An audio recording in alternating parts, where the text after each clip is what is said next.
reconocer como herederos del espíritu de esa ilustración del siglo XVIII que peleó por el progreso de España, que peleó por introducir en España los vientos que venían de Europa, a pesar de tener en aquel momento que arrostrar el desprecio, el cárcel, 8 años, y la incomprensión de muchos de sus ciudadanos.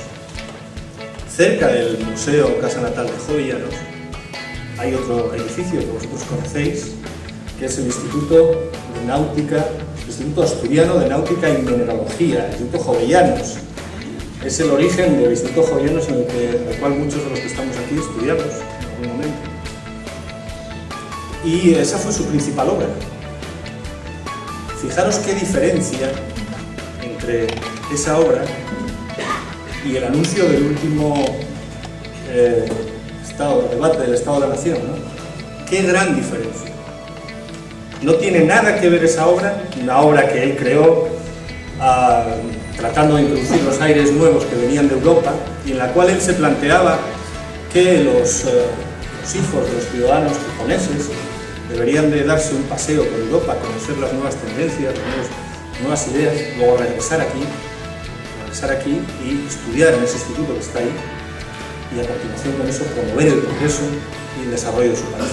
¿Qué diferencia con la medida estrella anunciada por nuestro presidente Zapatero en el debate sobre el Estado de la Nación? Que fue, ya sabéis, dar unas pizarras eléctricas y un móvil, un ordenador portátil a los alumnos. Nada que ver.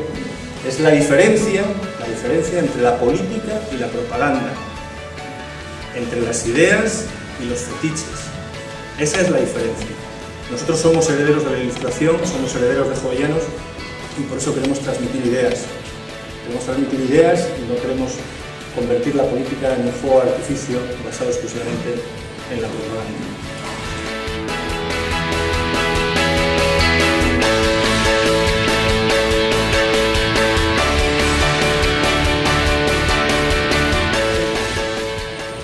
En las vistas del Parlamento Europeo, porque lo menos que podemos hacer con Europa en ese sentido, porque de bien nacidos es ser agradecidos, es responderle con nuestra participación y con nuestra aportación. Porque decisiones importantes para la educación, para la vida cotidiana, decisiones tan importantes a veces como puede ser desde el etiquetado de nuestros productos hasta incluso nuestro puesto de trabajo, se deciden allá en Europa, que parece que está muy lejos, pero allí se deciden cosas que nos atañen aquí a nosotros, a nuestra realidad cotidiana. Por eso precisamente, porque Europa dice y hace mucho, necesitamos las personas mejor preparadas, las más inteligentes, las más hábiles y competentes.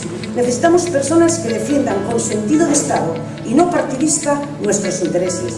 Necesitamos personas libres de ataduras y prejuicios, personas que conozcan los recovecos y los vericuetos respecto a la forma de defender mejor nuestros intereses y de conseguir las mejores condiciones y propuestas para España.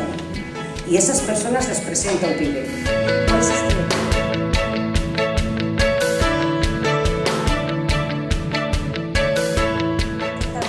Pero también sabemos que España necesita a Europa y que tenemos que ir a Europa para colaborar en la elaboración de tantos reglamentos y de tantas directivas que son muy necesarios y que están por hacer, porque son fundamentales. Y a UPyD, pues llegamos los que no nos resignamos, ¿no? Somos así.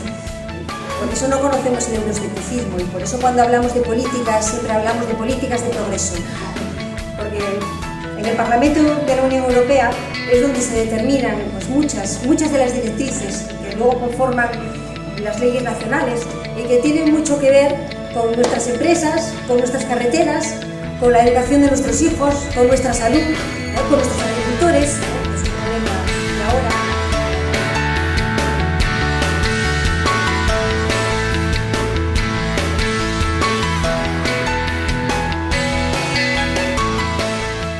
Mis compañeros ya han hablado, quienes me han precedido en el uso de la palabra, ya han hablado de Europa y del por qué Europa, pero yo voy a insistir en ese tema sin perjuicio de que luego cuando se abra el debate pues, ustedes nos puedan plantear otras cuestiones que les preocupen. Voy a insistir en ese tema porque me parece que uno de los problemas que tenemos de cara al 7 de junio y para después es que esta es una campaña en la que se habla muy poquito de Europa, realmente en la que apenas se habla de Europa.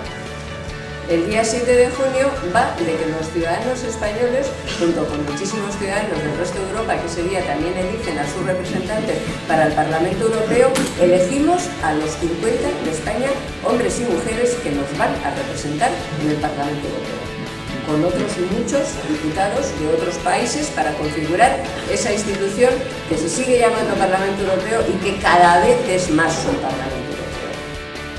Sigue siendo necesario una Unión Europea, un país llamado Europa, que garantice los derechos de más de 600 millones de ciudadanos que hoy somos europeos.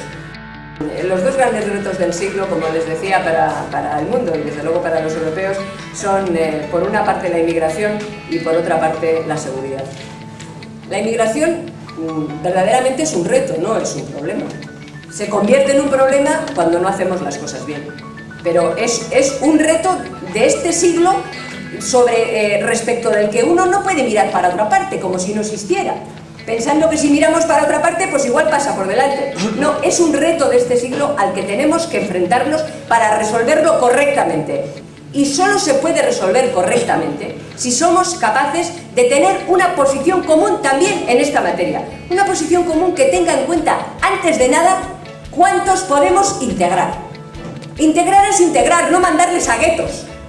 Integrar es acogerles para que sean como nosotros, ciudadanos de pleno derecho, igual que el resto de los europeos. Integrarles es que se beneficien los que llegan y que nos beneficiemos los que estamos. No mano de obra barata cuando hace falta y luego expulsarles, como con la última directiva que aprobó el Parlamento Europeo. Solo la unidad de la nación garantiza la igualdad y por eso la defendemos en España y la defendemos en Europa. En los dos sitios, con la misma coherencia y por lo mismo, para defender derechos, no para defender sentimientos, para defender derechos de los ciudadanos, para defender valores, pensando en las futuras generaciones. Y el problema que tenemos es que hay quien hace en España una política y hace un discurso para la Unión Europea. Decía la Constitución en su preámbulo, Europa es un espacio especialmente propicio para la esperanza humana.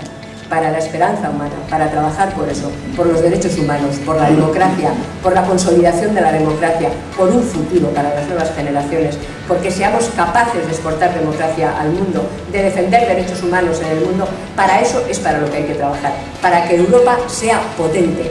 Y déjenme que les diga, ser potente no significa, en este caso, competir con Estados Unidos como compiten dos potencias a ver quién tiene más armas. No, nosotros competimos desde la perspectiva de la potencia suave. Europa es la potencia suave. La potencia tiene que ser la potencia suave, la potencia de la convicción, de la que es capaz de influir convenciendo. Hay otros que son la potencia fuerte. Nuestro espacio es el de ser la potencia suave, la de los dirigentes políticos que aportan defensa de valores y que convencen con argumentos.